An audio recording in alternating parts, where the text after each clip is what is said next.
Ja sam znao da će mi biti tako teško sa život, sa dalje, sa Dinamo, da mi navijači zamjeri to što sam ja igrao tamo, ne bi igrao, iskreno. Nisam očekivao da će mi navijači toliko zamjeriti ono što sam. Kako razumiješ ovdje, ne znam, o ratu između Argentine i Engleske, teško je to nekome koji je s drugog kontinenta.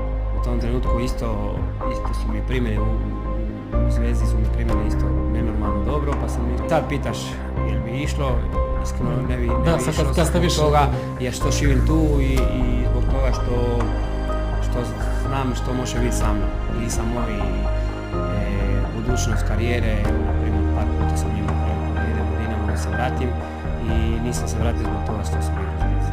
Tako da evo na primjer iz Turske kad sam bio, mogu sam se vratiti u Dinamo i nisam se vratio zbog toga što sam.